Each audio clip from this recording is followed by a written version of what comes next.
Alhamdulillah wassalatu wassalamu ala rasulillah Sayyidina Muhammad bin Abdullah wa ala alihi wa sahbihi wa man wala wa la hawla wa la quwwata illa billah. Rabbi shrah li sadri wa yassir li amri wa hlul 'uqdatam min lisani yafqahu qawli wa saddid lisani wahdi qalbi bihaqqi sayyidina Muhammad sallallahu alaihi wasallam. Bisturakum ya ala darki wa ya ahlal badin wa ya ahlan nawbati wa ya ahlan nur, amma ba'd. Alhamdulillah, kita semua ditakdir oleh Allah Subhanahu wa taala bisa berkumpul di waktu yang istimewa ini, waktu antara maghrib dan isya, di salah satu masjid rumahnya Allah Subhanahu wa taala. Mari sama-sama kita niat i'tikaf. Nawaitul i'tikaf al-manzur ma dumtu fi hadzal masjid, sehingga diamnya kita di masjid ini mendapatkan pahala yang berlipat ganda dari Allah Subhanahu wa taala. Lebih-lebih kita hadir bersama-sama menghadiri majelis ilmunya Nabi Muhammad yang disabdakan oleh Rasulullah, kama qala huduru majlisi ilmin, menghadiri majelis ilmu khairun min salati alfi rakaah. Menghadiri majelis ilmu itu lebih baik, kata Rasulullah, daripada kita sholat 1000 rakaat, sholat sunnah. Wa iyadati alfi marid, dan menjenguk 1000 orang yang sakit. 1000 rakaat sholat sunnah, 1000 orang sakit kita jenguk, itu kan pahalanya banyak ya. Dah 2000, 1000 sholat, 1000 jenguk orang sakit, dah 2000. Ditambah lagi kata Rasulullah, wa syuhudi alfi janazah, dan menghadiri 1000 janazah, takziah 1000 janazah. Sholat 1000 rakaat sunnah, menjenguk 1000 orang yang sakit, takziah 1000 jenazah, menghadiri 1000 jenazah, total 3000. Ini amalnya begitu besar, pahalanya besar. Tapi kata Rasulullah, hadir di majelis ilmu semacam ini, walaupun 1 jam, setengah jam, di situ ada ilmunya Nabi yang dibahas, maka hadirnya kita di majelis yang semacam ini, kalau kita niatnya mencari ilmu lillahi ta'ala, maka ini lebih utama daripada semua amalan tadi. Alhamdulillah. Makanya insya Allah nanti kita akan bersama-sama rutin setiap malam Kamis, kita bersama-sama mengkaji ilmunya Nabi Sallallahu Alaihi Wasallam. Kita akan masuk dalam pembahasan kitab ini, kitab Hikam Ibnu Athaillah Sakandari radhiyallahu anhu. Qala al-Imam Ibnu Athaillah Sakandari radhiyallahu anhu ardhah, iradatuka tajrid ma'a iqamatillahi iyyaka fil asbab min asy-syahwatil khafiyyah, wa iradatukal asbab ma'a iqamatillahi iyyaka fit tajrid inhitatun 'anil himmatil 'aliyyah. Kita masuk dalam hikmah kata mutiara dari seorang ulama yang luar biasa, yang sudah diakui di seluruh penjuru dunia, yaitu Imam Ibnu Athaillah Sakandari. Hikmah yang kedua, beliau di sini akan menerangkan bagaimana kita seharusnya berposisi agar kita itu betul-betul berjalan di jalan ridhonya Allah Subhanahu wa taala. Beliau mengatakan di sini, iradatuka tajrida, iradatuka, keinginanmu, at-tajrida, kepada tajrid.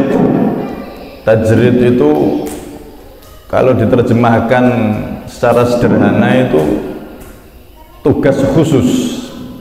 Saya senang pakai kata-kata tugas khusus, lebih mudah difaham. Iradatuka tajrid, keinginanmu untuk tajrid, untuk tugas khusus.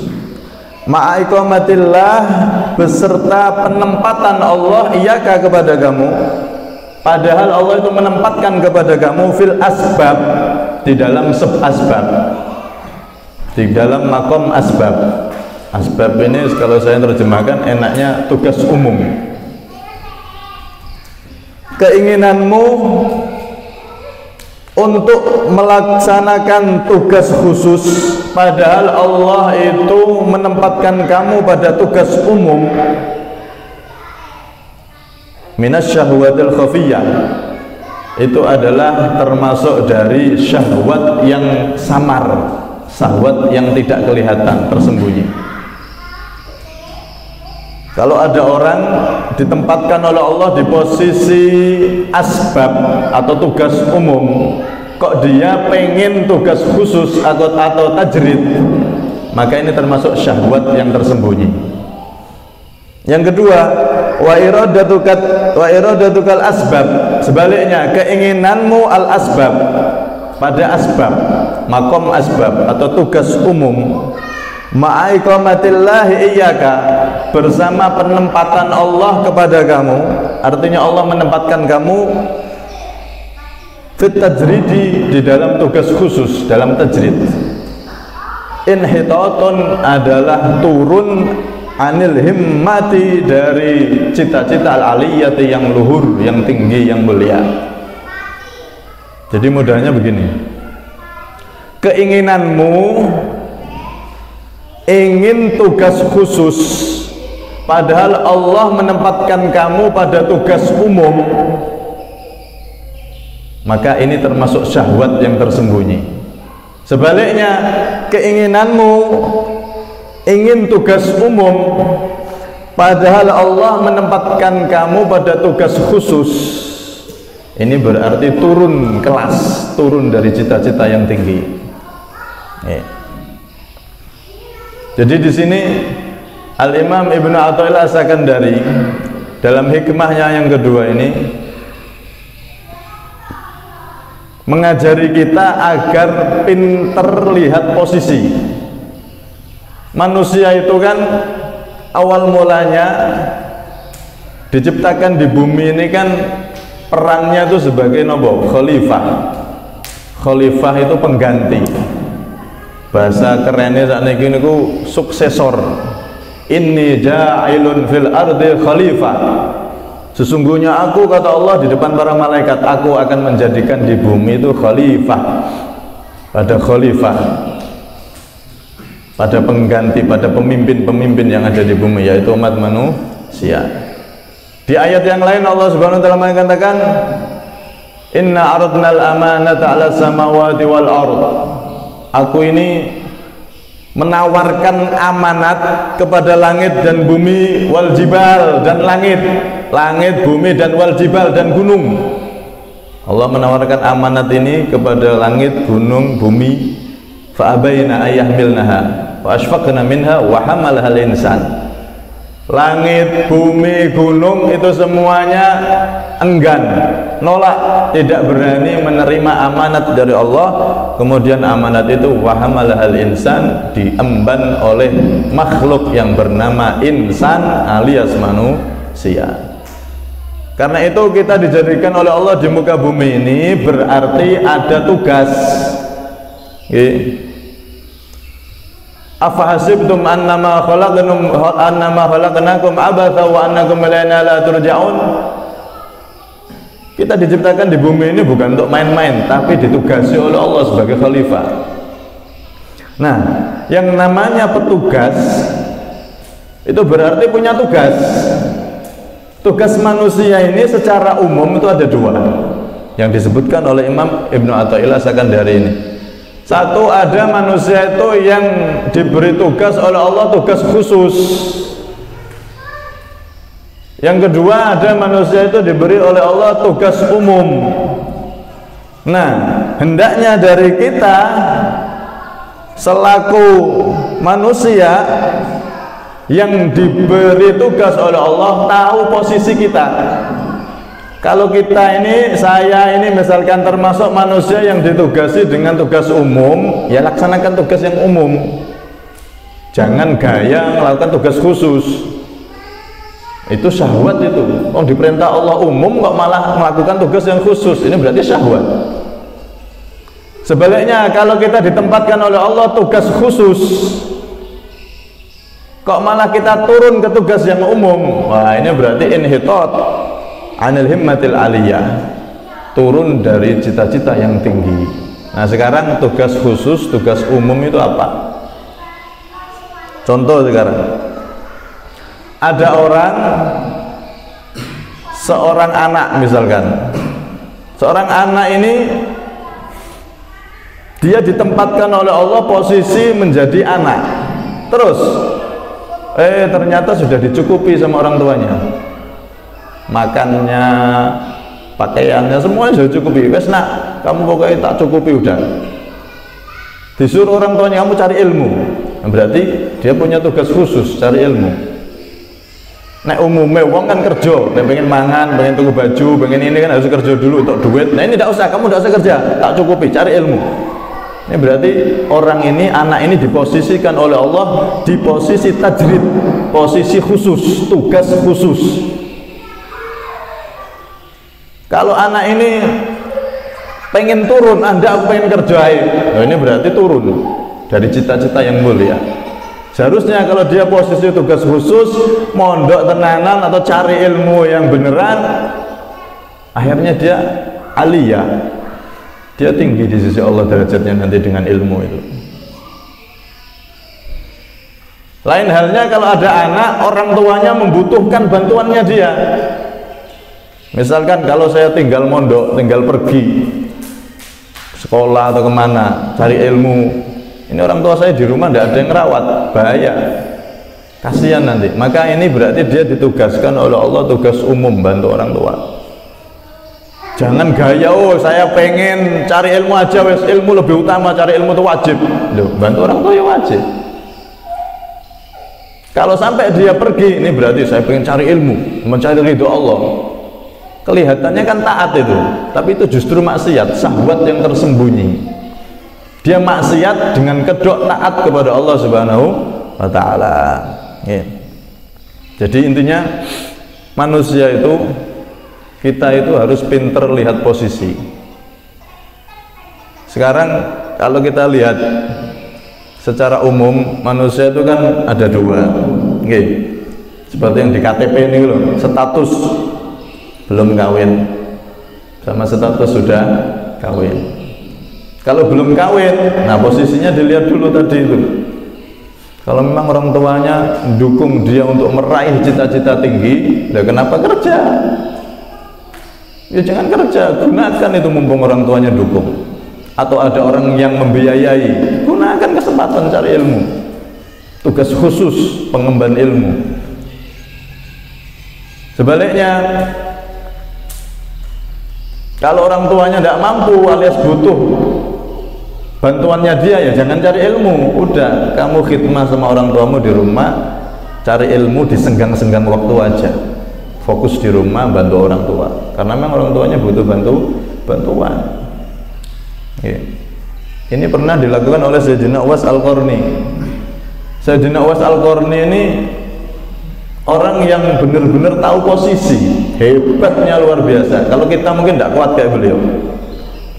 Beliau itu hidup di zaman Nabi Muhammad, tahu kalau di Madinah itu ada Nabi akhir zaman, Nabi Muhammad, dan beliau sudah beriman sama Nabi, jadi umat Islam sudah. Beliau berada di Yaman, Nabi Muhammad di Madinah. Kalau beliau pengen datang ke Madinah, itu sangat bisa. Datang ke Madinah, ketemu Nabi, jadi sahabat. Hebat itu orang jadi sahabatnya Nabi. Tapi posisi saat itu beliau tahu saya ini ditempatkan oleh Allah di posisi tugas umum, tugas khusus melayani Nabi, datang ke Nabi. Tapi saya punya tugas umum, apa? Ibu saya membutuhkan bantuan saya. Kalau sudah tidak ada siapa-siapa, akhirnya beliau melayani ibunya sampai ibunya wafat dan Rasulullah pun wafat.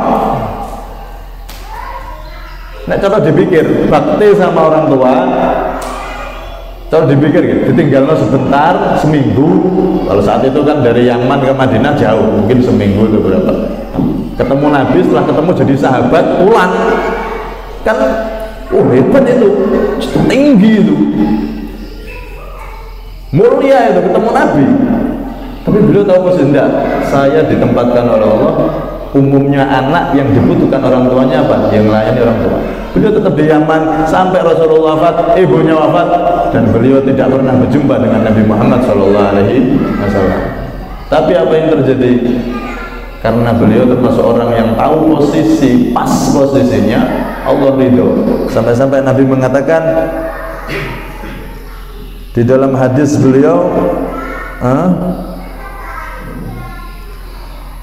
Uwais al-Qarni khairut tabi'in. Uwais al-Qarni itu adalah sebaik-baik tabi'in. Tabi'in itu orang yang menangi sahabat tapi tidak menangi Kanjeng Nabi. Ketemu sahabat tapi tidak bertemu dengan Rasulullah SAW. Sampai-sampai ulama ahlu sunnah itu banyak yang menjawab jika ada pertanyaan setelah Nabi Muhammad yang paling mulia siapa? Para sahabat dengan segala tingkatannya. Para sahabat ini tidak bisa disaingi karena mereka bertemu langsung dengan Nabi Muhammad. Walaupun umpama ada orang yang ibadahnya lebih banyak dari sahabat yang paling rendah misalkan, maka dia tidak bisa mengungguli derajat sahabat. Sahabat itu orang paling mulia sudah. Setelah Nabi, para sahabat. Setelah sahabat itu ada tingkatan selanjutnya yaitu tabi'in. Tabi'in itu muridnya sahabat. Bertemu sahabat tapi tidak ketemu Nabi. Nah, tabi'in yang paling baik, paling tertinggi diantaranya adalah Uwais al-Qarni, Sayyidut Tabi'in, pemimpinnya tabi'in. Padahal sampai tahu kenapa beliau seperti itu? Karena beliau satu sangat bakti sama kedua, sama ibunya. Ketemu Nabi bisa, itu didelet. Tidak berani dia meninggalkan ibunya karena memang tugasnya beliau melayani ibunya yang tidak ada siapa-siapa lagi. Dengan itu akhirnya Nabi kenal sama Uwais al-Qarni, padahal belum tidak pernah ketemu, tapi Nabi di salah satu hadisnya menyuruh Sayyidina Umar dan Sayyidina Ali, wahai Umar, wahai Ali, kalau engkau ketemu orang yang cirinya begini disebutkan semua, mintalah istighfar sama dia, minta doa sama dia agar engkau semakin tinggi derajatmu di sisi Allah. Bukan berarti Sayyidina Umar itu lebih rendah daripada Uwais al-Qarni, tidak. Tapi ini sunnah, kalau kita ketemu orang baik, walaupun kita lebih tinggi derajatnya misalkan, tetap kita sunnah minta doa dari dia. Siapa tahu doanya dia itu yang diterima oleh Allah Subhanahu wa ta'ala. Sahabat itu lebih tinggi daripada Uwais al-Qarni, tapi Nabi menyuruh kalau kamu ketemu Uwais al-Qarni, minta doa dengan dia. Akhirnya dicari sama Sayyidina Umar sampai ketemu Uwais al-Qarni itu radhiyallahu anhum ajma'in.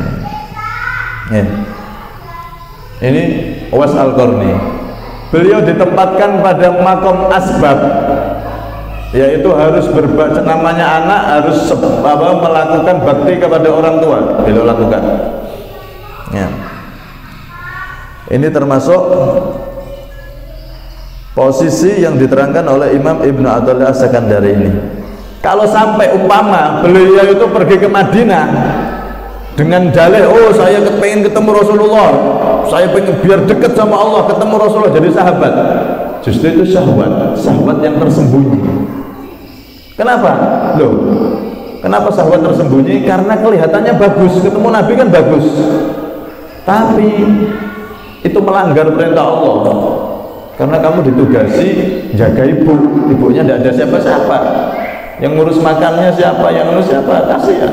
Berarti Allah menyuruh kamu jaga ibu, lah kok malah ketemu Nabi misalkan, maka ini berarti syahwat.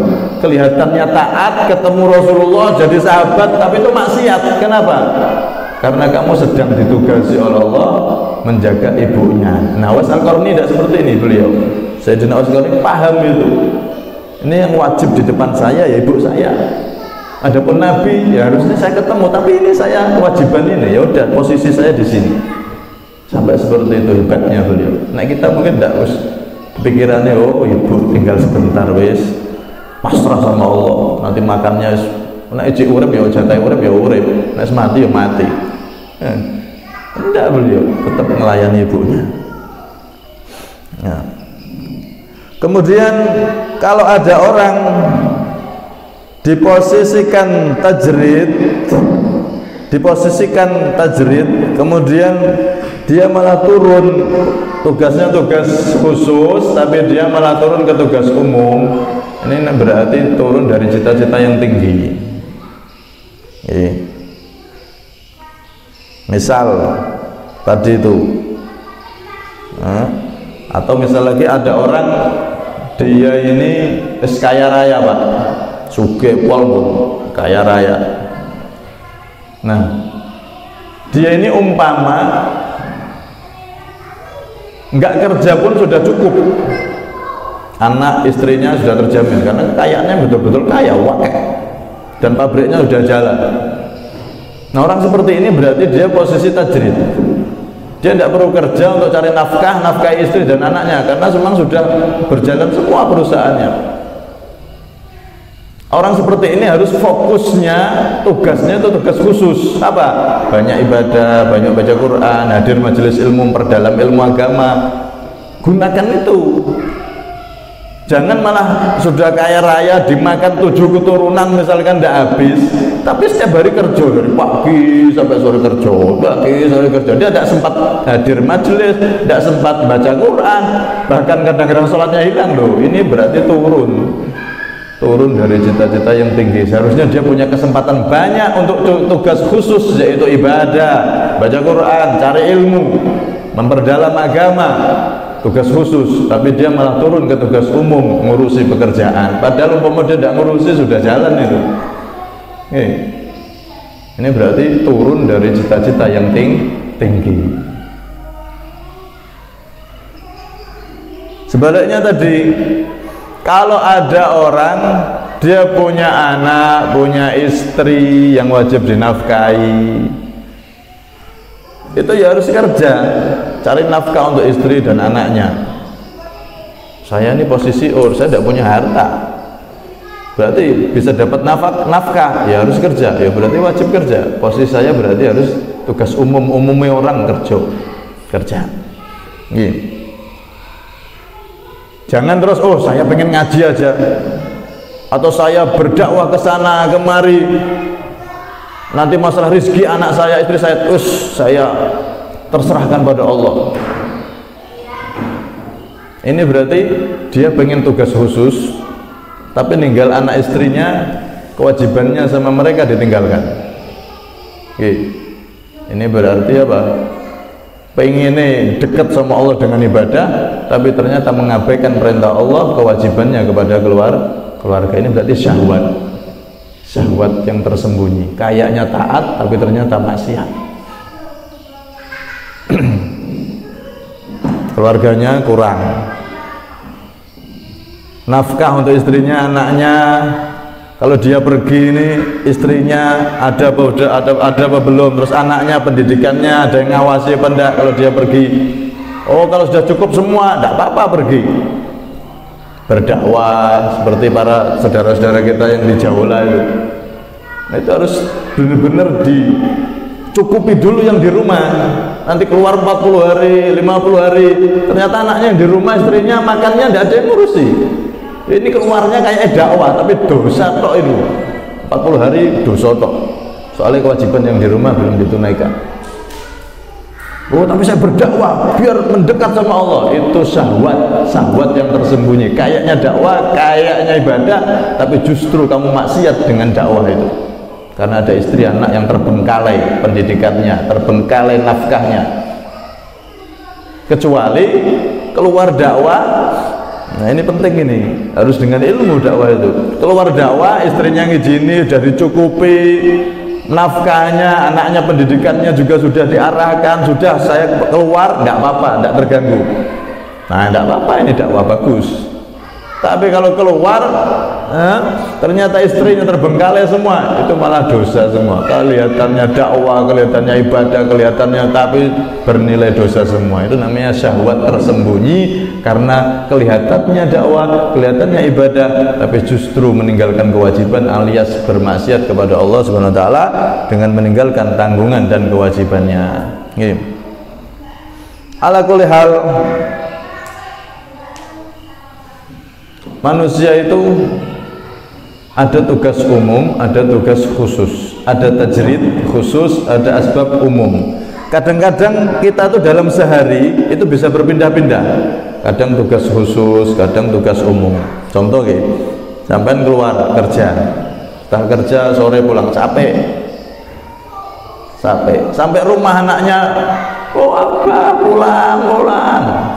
Padahal sampai tadi di jalan saya pengen sampai rumah, saya pengen baca Quran, pengen sholat, baca Quran, wes pokoknya ibadah sama Allah. Sehari udah cukup saya kerja. Ini saya pengen untuk akhirat. Sampai rumah ternyata anaknya, apa pulang, bapak pulang, nyambut dia. Yang semula pengen khusus, tugas khusus yaitu ibadah, tapi anaknya nyambut. Ini seharusnya gimana? Kalau menurut agama itu gimana? Yo, jangan langsung kamu masuk kamar sholat Allah, Allah, keliru. Istrinya nyambut, ya bercengkrama dulu sama anaknya, sudah cukup, istrinya sudah cukup, baru nanti ibadah. Jangan langsung, apa mau sholat, jangan ganggu, kerja sedino aku pengen luru akhirat. Ya, keliru. Ya. Selain tugas cari nafkah, juga kita ada tugas untuk menyenangkan keluarga, cengkrama sama anak istri. Itu juga termasuk ibadah. Jangan dianggap ibadah itu hanya sholat, cari ilmu itu aja, tidak. Tapi ada ibadah itu, tugas itu ada yang umum. Seperti itu tadi. Jadi sampai kalau lihat posisi hidup kita ini, pasti ada itu. Kadang ada saatnya kita khusus sama Allah. Kadang kita ibadah sama Allah melalui tugas umumnya sama manusia, tapi kita bernilai ibadah. Kita bernilai ibadah.